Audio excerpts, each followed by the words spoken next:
大家好, 여러분 안녕하세요. HSK 어법 단기 완성의 시원스쿨 중국어 강사 진윤영입니다. 저를 적중특강에서 보신 그분이라고 하실 테지만 맞습니다. 어쨌든 그분이 그 사람이 진윤영이고요. 저랑 함께 오늘 두 번째 시간 같이 공부해 보도록 하겠습니다. 오늘 여러분 주제는요. 사실 매 강좌가 다 중요하지만 그 중에서도 그 강좌 내용 중에서도 주제가 중요하죠. 오늘의 주제는 바로 중국어 수러가 가장 중요해 라는 표현입니다.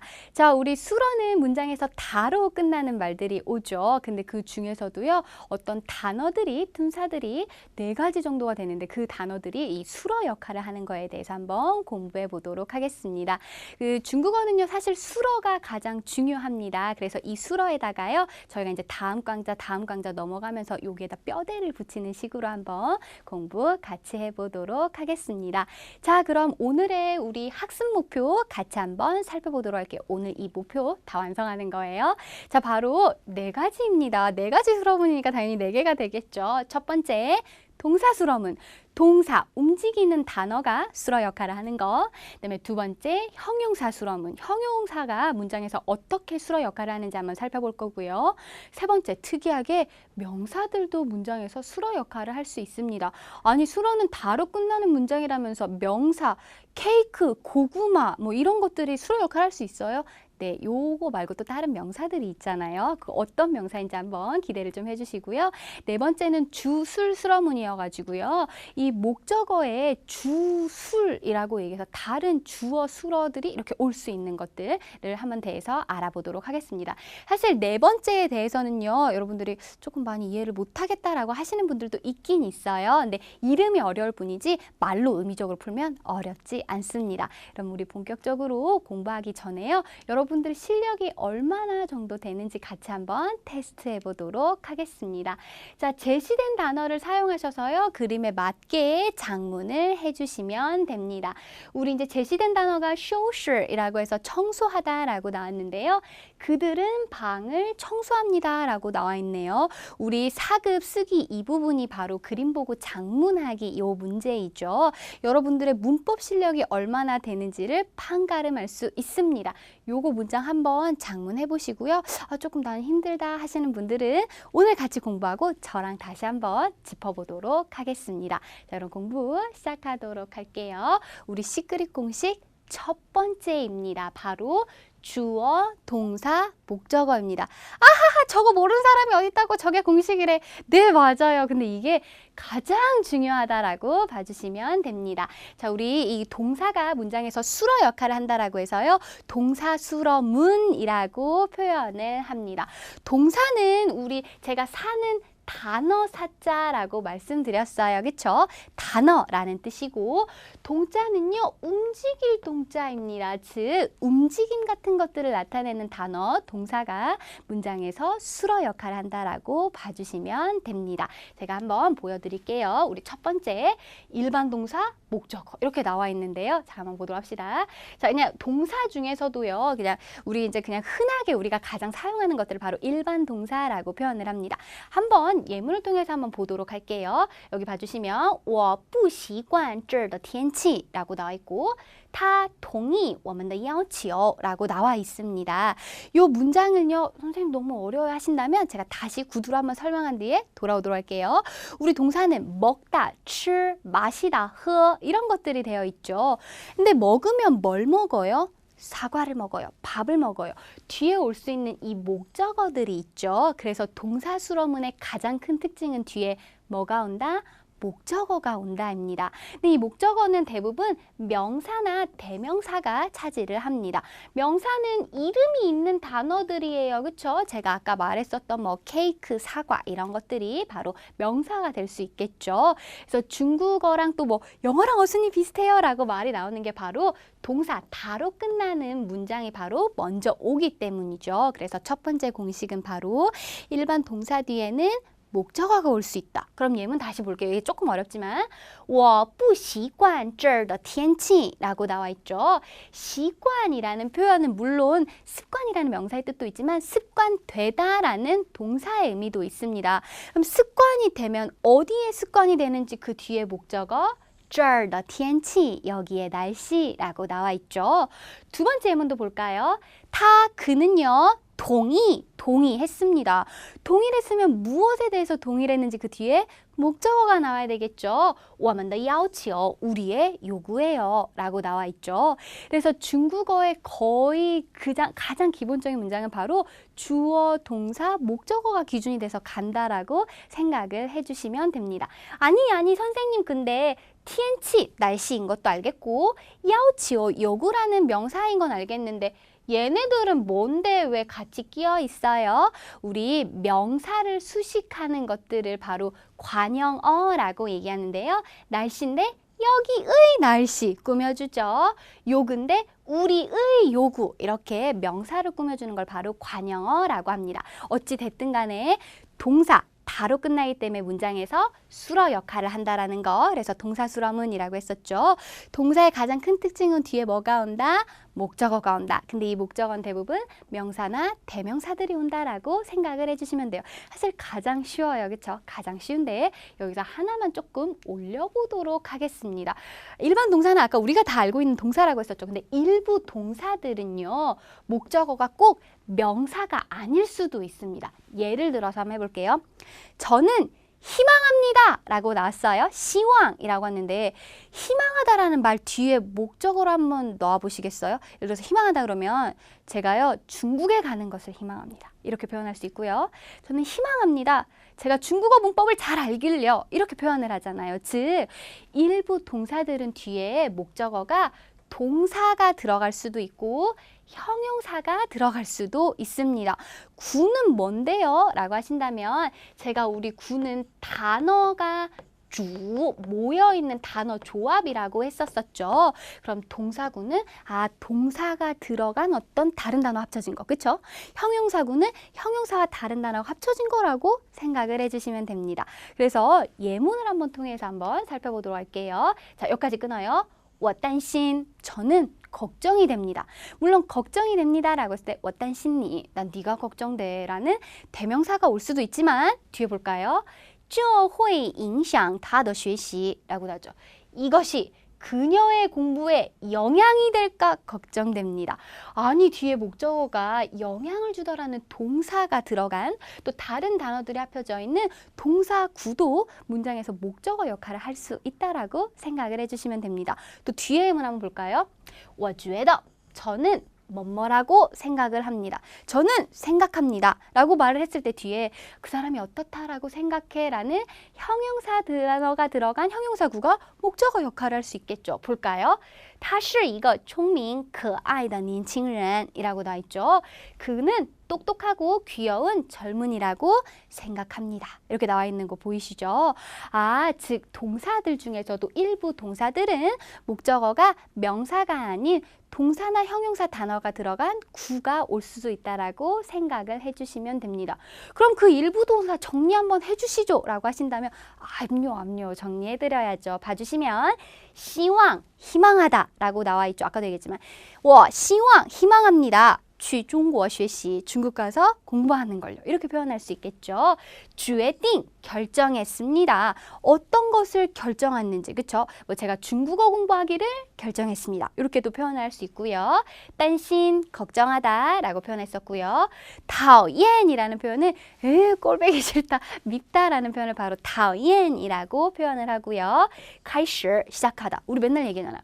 我决定, 我开始, 减肥라고 해서 다이어트 하는 것을 시작합니다. 이렇게 사실 减肥는 다이어트라는 명사처럼 보이지만 지방을 빼다라는 동사거든요. 그래서 이런 것들이 올 수 있습니다.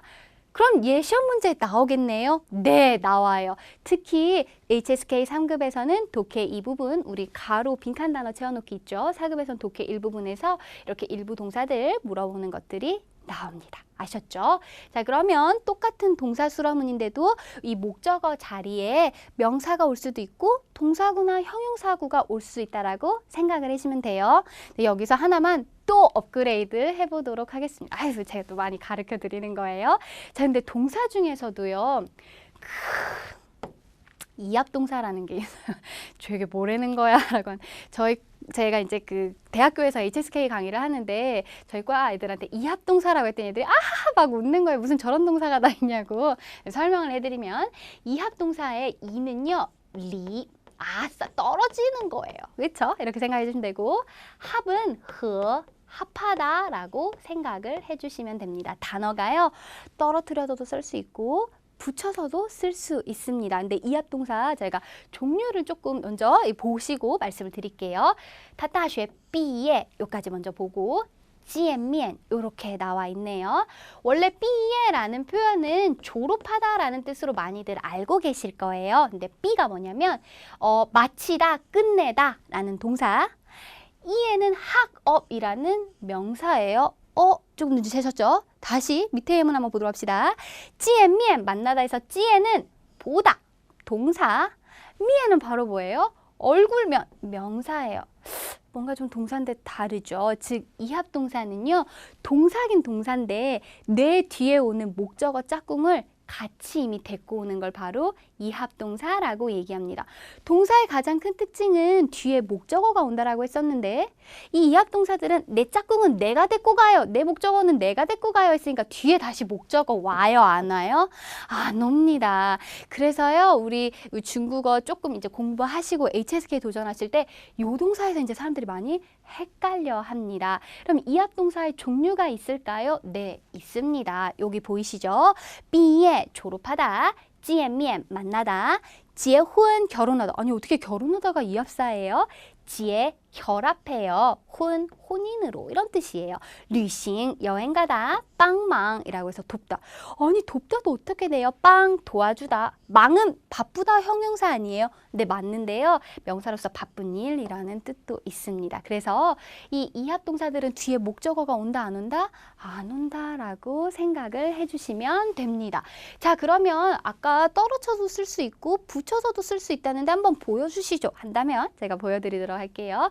여기는 지금 毕业见面이라고 해서 다 붙어 있죠. 제가 한번 말을 떨어져 보도록 할게요. 见面 가지고 예를 들어서 我们打算明天见面 우리는 내일 만날 계획입니다. 라고 나왔지만 제가 이렇게 바꿔볼게요. 저요. 친구를 만날 계획이에요. 라고 한다면 친구를 만날 계획이면 친구 얼굴을 보는 거죠. 我打算明天见朋友的面 이렇게 쓸 수 있어요.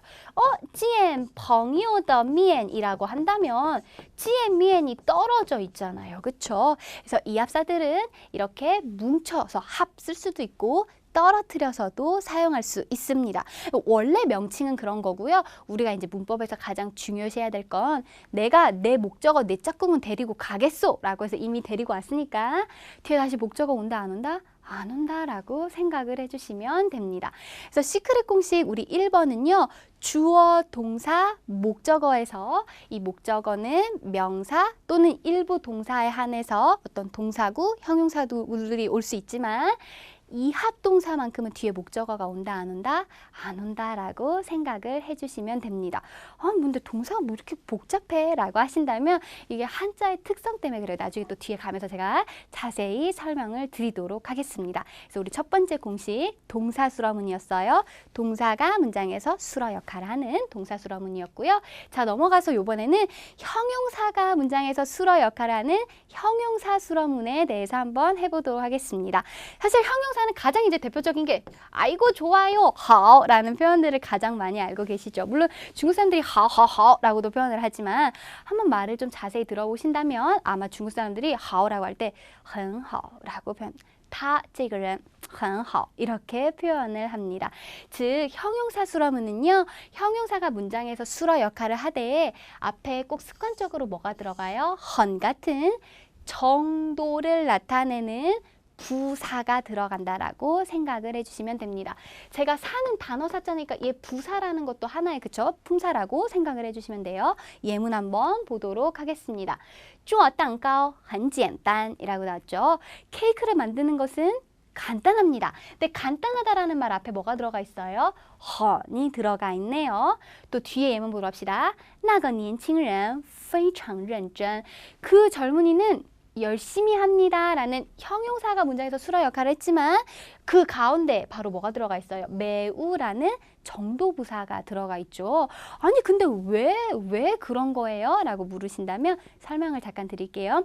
옛날에 이 예전으로 돌아가 보면 고대에는요 형용사가 대부분 이것즈 한 글자짜리인 경우가 많았대요. 근데 이제 이 한 글자가 문장에서 수로 역할을 하려다 보니 뭔가 중국 사람들은 홀수를 좀 불안해하는 경향이 있습니다. 그리고 이 그런 경향 위에 예를 들어서 제가 위에라고 표현을 했는데 위에라고 말을 했는데 이게 달월자인지 이게 넘어가다 월자인지 잘 모르겠는 거예요. 그러면서 이 단어 뒤에 뭔가 하나가 붙고 하라고 이렇게 두 글자짜리로 만들어주는 경향이 생겼는데 형용사가 대부분 한 글자가 앞에 많다 보니까 헌이라는 표현을 좀 붙여서 문장을 완성시켜주자, 조금 안정적으로 보이자라고 해서 그렇게 생겨난 거래요. 그래서 물론 지금 여기는 두 글자짜리긴 이음절짜리긴 하지만 그렇게 생각하시면 돼요. 그래서 문법책에는 그 설명 다 띄고 뭐라고 나와 있어요? 형용사 앞에는 습관적으로 헌이 붙습니다. 헌은 이때 매우라는 뜻이 없습니다. 라고 나오는 이유가 바로 그것 때문이다 라고 생각을 해주시면 돼요. 어찌됐든 형용사가 문장에서 수로 역할을 할 땐 앞에 정도를 나타내는 뭐 매우, 너무, 조금 이런 같은 것들에 부사가 들어간다라고 생각을 해주시면 됩니다. 아니 그러면 물어볼 때 의문문을 만들 때는 어떻게 될까요? 같이 한번 살펴보도록 합시다. 의문문으로 물어볼 때는요. 앞에 정도부사가 붙지 않습니다. 예를 들어서 예문 볼게요. 做蛋糕简单吗? 이렇게 물어봤죠. 이게 왜 그러냐면 내가 물어보는 입장에서는 정도를 표현할 만한 어떤 그 비교 조건이 없어요. 그렇죠? 그렇기 때문에 정도부사를 빼고 묻습니다. 여기도 볼게요. 那个年轻人认真吗? 열심히 하나요? 그럼 말한 사람은 열심히 하는지 안 하는지 어떤 그 정도 표현을 갖고 표현할 수 있겠죠. 그래서 대답은 那个年轻人 非常认真 이렇게 표현할 수 있는 거예요. 그래서 형용사 수로문은 문장에서 형용사가 수로 역할을 할 때 앞에 정도부사가 붙지만 물어볼 때는 정도부사가 붙는다 안 붙는다? 안 붙는다라고 생각을 해주시면 됩니다. 그래서 형용사 수로문에 대해서 알아봤고요. 아까 우리 동사는 뒤에 뭐가 온다 그랬었죠? 맞아요. 목적어가 온다라고 얘기했었죠. 선생님 들려요? 네, 들려요. 목적어가 온다라고 얘기했었는데 형용사는 뒤에 목적어 온다 안 온다? 안 와요. 이게 가장 그 두 문장의 차이점이라고 생각을 해주시면 됩니다. 시험에서도 이게 사실 가장 많이 물어보는 게 되겠죠. 자, 이번에는 명사 수로문에 대해서 한번 알아보도록 하겠습니다. 명사가요, 문장에서 수로 역할하는 걸 바로 명사 수로문이라고 얘기를 해요. 어찌 되는 건가요? 근데 그 명사도요, 모든 명사가 되는 게 아니라 한정적입니다. 예를 들어서 시간, 날짜, 가격, 나이 같은 명사들이 문장에서 수로 역할을 할 수 있어요. 공통점 찾으셨나요? 아직 감을 잘 모르겠는데 예문 한번 보도록 합시다. 现在2点1刻 지금은 2시 15분입니다. 这苹果8块9毛 라고 해서 이 사과는 얼마입니다. 눈치채셨나요? 이렇게 해당하는 명사 숫자와 관련된 명사들이 문장에서 수로 역할을 할 수 있다라는 거예요. 아니요 선생님 저는 다르다라고 봅니다. 왜냐하면 现在 지금은 2点1刻 2시 15분입니다가 빠졌으니까 요 가운데 现在와 2点1刻 사이에 시를 넣어야 된다고 생각해요. 맞아요. 맞습니다. 맞는데요. 우리 말을 하려고 하는 이제 그 대화문에서 그 언어의 경제성에 입각해서 지금 몇 시야? 라고 했을 때 가장 중요한 건 바로 뭐예요? 2시 15분이라고 표현을 하잖아요. 2시 15분입니다. 이렇게 표현하죠. 2시 15분이라고 표현하죠. 이 숫자에 이미 너무 많은 키포인트가 있기 때문에 굳이 부연 설명하는 문장을 빼버리는 거예요. 그래서 겉보기에 명사가 이렇게 수로 역할을 하고 있으니까 사람들이 그런 명칭을 우리 명사 수로문이라 라고 얘기를 하자라고 해서 하나의 따로 수로문의 종류로 파생이 이제 된 거라고 생각을 해주시면 됩니다. 마찬가지예요. 뭐 여기는 지금 가격, 시간이 나왔는데 나이로 한번 해볼까요? 우리 나이 할 때도 니今年多大? 라고 물어보면 我今年뭐 30岁 이렇게 표현을 하잖아요. 今年是30岁 이렇게 표현하지 않잖아요. 그렇기 때문에 이 시간과 관련된 날짜, 가격, 나이, 숫자와 관련된 것들 명사들이 문장에서 수로 역할을 할 수도 있구나. 그래서 명사가 수로를 하니까 명사 수로문이구나 라고 생각을 해주시면 됩니다. 얘는 어렵지 않죠. 얘는 어렵지 않아요. 자, 그럼 우리 이제 마지막 공식 네 번째 주술 수로문에 대해서 한번 알아보도록 하겠습니다. 이 수로 자리에요. 다시 또 주어 수로가 오는 문장을 바로 주술 주술스러문이라고 얘기를 합니다. 사실 아니 뭐 이렇게 수로문이 되게 많아라고 생각을 하실 수 있어요. 근데 이제 저도 박사 공부를 하고 있지만 우리 이렇게 뭔가 실적을 내려면 어떤 나에 대해서 견해를 펼치려면 이렇게 이름이 있어야 돼요. 이 이름들이 자꾸 따라 붙으니까 아 그냥 저런 이름들도 있구나라고 생각하시면 되고 이 명칭을 굳이 외우실 필요는 없어요. 아셨죠? 그러니까 맥락만 이해를 해주시면 됩니다. 그럼 우리 주술순어문 예문 한번 보도록 할게요. 타 끄즈 까오마 라고 해서 그 사람 키가 큰가요? 라고 물어봤죠. 여기서 타는 주어인데 어머 끄즈 까오마 까오 높다 크다라는 건 키잖아요. 아 이렇게 문장에서 이렇게 수러 자리에 다시 주어와 수러가 오는 것을 바로 주술수러문이라고 합니다. 또 예문 볼게요. 这个星期 이번 주에요. 我工作很忙 이라고 나왔네요. 저 일이 바쁩니다 라고 나와 있죠. 우리도 방금 말로는 저 일이 바쁩니다. 나와 그쵸 공주어 이 부분도 다시 수로 부분에서 주어가 등장함을 알 수 있습니다. 공주어 한망 바쁘다라는 건 일이 바쁜 거잖아요. 주어 일이 바쁘다 이 문장이 수러인데 수러 안에 다시 일이 매우 바쁘다라고 이제 들어가는 주술수러문이 만들어지게 되는 거죠. 이건 조금 특이 케이스라고 봐주시면 돼요. 그래서 HSK에서는 요거에 대해서 잘 묻지는 않습니다. 다음 회화에서는 엄청 많이 사용이 되겠죠. 기억해 주시면 됩니다. 그럼 우리 이제 수러문들 알았으니까 요거 가지고 문장 한번 응용해 보도록 하겠습니다. 그림, 이거 선생님이에요? 아니에요. 아닙니다. 전 청소를 하지 않습니다. 자, 첫 번째 단어 봐주시면 쇼실, 청소하다 라고 나와 있네요. 단어 먼저 파악을 하시면 청소하다, 다로 끝났으니까 수러가 될 수 있을 것 같네요.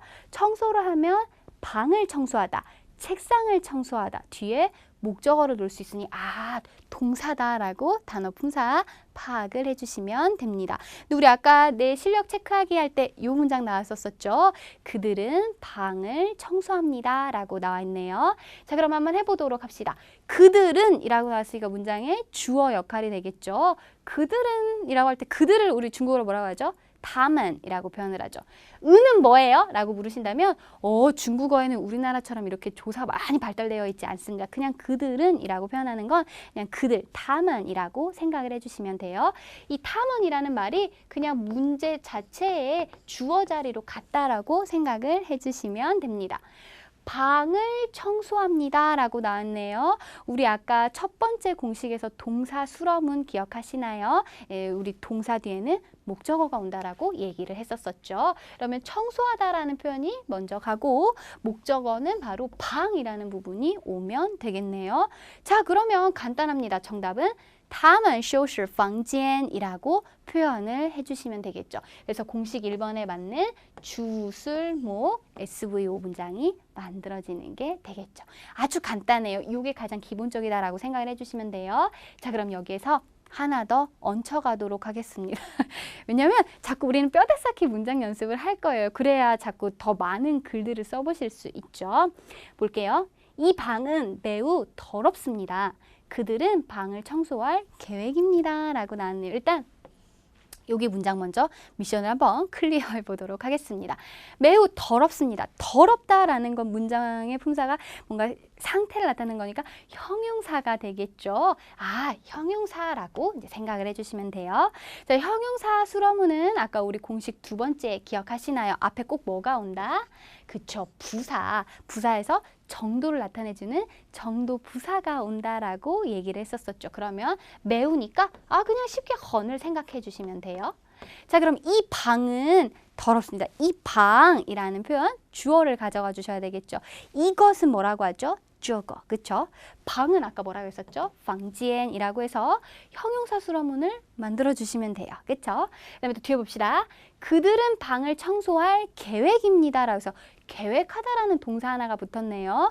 우리 아까 시크릿 공식 첫 번째에 일부 동사들은 뒤에 목적어가 명사가 아닌 동사 형용사구를 받는다라고 얘기했었었죠. 뭐 계획하다, 찌화라는 표현 쓰셔도 좋고 따수안이라는 표현 주셔도 좋겠죠. 계획합니다. 무엇을요? 방을 청소하는 것을요 라는 표현이 들어올 수 있겠네요. 자 그러면 문장 다 만들어졌네요. 일단 볼게요. 이 방은 这个房间怎么样啊？很脏이라고 해서 더럽다라고 형용사수럼은 만들어주시면 되겠죠. 그들은 다만 뭐뭐 할 계획입니다. 이 동사 먼저 나와야죠. 打算 뒤에 목적어 동사가 들어간 구 收拾房间이라고 표현을 해주시면 되겠죠. 어렵지 않아요. 그럼 여기서 하나 더 끼울 수도 있겠다. 이 방은 뭐 매우 더럽습니다. 그들은 방을 청소할 계획입니다. 하고 나서 지금 10시가 됐네요. 지금 10시예요. 아까 우리 명사수럼은 뭐 现在时대 이런 거. 이게 다 붙여서 여러분들이 하실 수 있습니다. 어렵지 않죠? 자, 그럼 우리 마지막 정리하도록 하겠습니다. 정리하기까지는 보셔야 돼요. 아, 나 네 얼굴 싫어서 꺼버린다 이러시면 안 돼요. 자, 우리 오늘 4가지 수러문에 대해서 한번 배워보았습니다. 첫 번째 공식은 바로 SVO, 얘가 이제 가장 중요하다라고 얘기했었죠. 동사가 문장에서 수러의 역할하는 동사 수러문에 대해서 배웠었죠. 이때 대부분 목적어는 명사 아니면 인칭 대명사 같은 것들이 온다라고 했었죠. 저 사과 먹어요. 어지간치 먹는다. 我吃苹果 이렇게 표현을 했었죠. 뭐, 我吃蛋糕 이렇게 또 표현을 할 수 있었었고요. 또 우리 동사 중에서도 일부 동사들은 뒤에 목적어가 바로 뭐 동사가 들어간 구, 그쵸? 동사가 들어간 어떤 문장 동사구나 형용사가 들어간 것들이 올 수 있다라고 얘기했었었죠. 그래서 我希望 저는 희망합니다 라는 표현 뒤에 뭘 희망해요? 去中国学习 이렇게 동사들이 또 올 수 있다라고 말씀드렸었고요. 거기에 관해서 이합사 잊고 있었어요. 잊으시면 안 돼요. 이합사 같은 것들도 있었었죠. 떨어져서 쓸 수도 있고 붙여서도 쓸 수 있는 이합사는 자기 짝꿍 명사를 이미 데리고 왔기 때문에 뒤에 다시 명사 온다 못 온다? 못 온다라는 이합사들도 있었습니다. 공식 두 번째는 바로 우리 형용사가 문장에서 수러 역할을 하는 형용사 수러문에 대해서 배웠었죠. 근데 습관적으로 앞에 뭘 붙인다? 정도부사를 붙인다라고 얘기를 했었어요. 단 의문문에서는 내가 이미 정도에 대해서 표현을 할 수 없기 때문에 모르는 상태에서 물어보기 때문에 정도부사를 붙일 수 없다라고 표현을 했었네요. 자, 명사가 문장에서 수러 역할하는 명사 수러문은 그 명사의 특징이 바로 시간, 나이, 돈, 뭐 날짜 이렇게 숫자와 관련되는 것들이 이제 명사 수러문으로 사용이 된다라고 얘기를 했었었죠. 现在10点 지금은 10시입니다. 老师 20岁, 선생님은 20살입니다. 이러고 싶어서 이렇게 표현을 할 수 있는 게 바로 우리 명사 수러문이었었죠. 또 수러에서도요, 갑자기 주어 수러가 또 등장하는 주술 수러문도 배웠었었죠. 그 사람은 키가 커요. 个子高 라고 표현을 한다라고 얘기를 했었죠. 个子高吗? 라고 해서 키가 큽니까? 라고 표현을 한다라고 얘기했었죠. 그래서 수러에서 다시 주어와 수러가 등장하는 주술 수러문까지 공부를 했네요. 이렇게 보니까 그렇게 많이 어렵지 않죠. 사실 중국어는요, 이 수러문만 잘 파악하고 계시면 요 앞뒤로 뼈대를 붙이는 게 중국어의 문법이라고 생각을 해주시면 됩니다. 자, 그래서 오늘 이 강 여기까지 하도록 하겠습니다. 4가지 수러문 생각보다 어렵지 않네 라고 생각하시겠죠. 그래도 복습은 꼭 한번 부탁드리도록 할게요. 오늘 강의 여기까지 하도록 하겠습니다. 저랑은 다음 강좌에서 봬요. 辛苦了，再见。